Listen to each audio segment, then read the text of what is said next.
Hello again, everybody. This is David Kolko, 7th Avenue Wine and Liquor Company in Brooklyn, New York.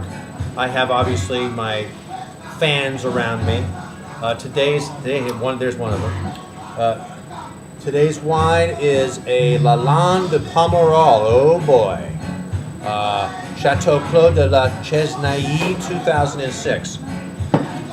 One thing about Bordeaux is that you have to be sensitive to vintage. 2005 vintage in Bordeaux, generally speaking, was a really, really superior vintage. This is the 2006, so I'm curious to see what kind of wine this particular region of Bordeaux has produced. Now, the thing to understand about Bordeaux also is that most of the wine that is made, I guess, on the left bank, which are Cabernet heavy wines, and Medocs and Haut-Medocs and stuff like that. But there are little miniature regions on the right bank called Pomerol, and the other region other than the Pomerol region is the Saint-Emilion or Saint-Emilion region that basically convey, generally speaking, more Merlot heavy or Merlot dominant wines, and as such they have a more feminine profile, and they have also a more immediately approachable profile, such as French wines can possibly be. But remember, French wines are engineered basically to be had with food. But between Cabernet dominant wines and Merlot dominant wines, the Merlot dominant wines are more immediately approachable.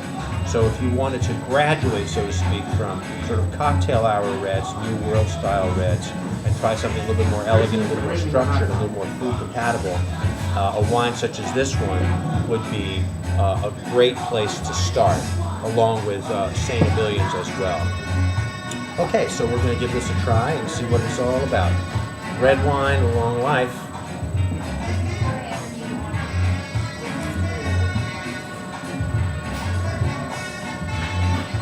This wine is lovely.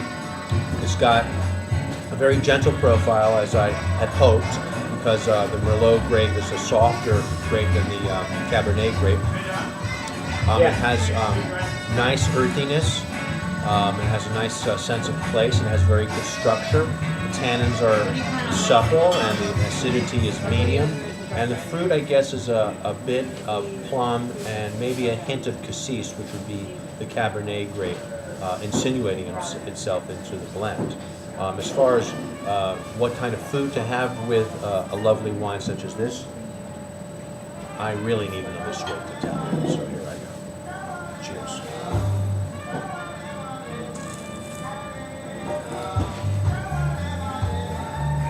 As with most Pomerols and most Saint-Emilions, the first two foods that come to mind for me in terms of compatibility are lean beef like filet mignon, but also don't leave out duck.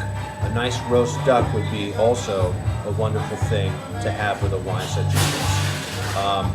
I could also see this with a nice baguette and either soft or hard cheese.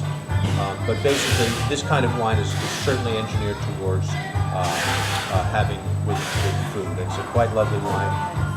It's a little bit higher than mid-price, which is what you can expect with most Saint-Emilions and most Pomerols. But that's about it for this wine. I really enjoyed it. I hope you come on down and pick up a bottle and see for yourself. Once again, this is the Chateau Clos de la Chesnaie lalande de pomerol 2006. This is David Kolko, 7th Avenue Wine and Liquor Company in Brooklyn, New York. Thanks again for tuning in. I appreciate it. And if you enjoy what you're just seeing, please share these videos. And don't forget to visit my blogspot, www.davidkolko.blogspot.com. Thank you again.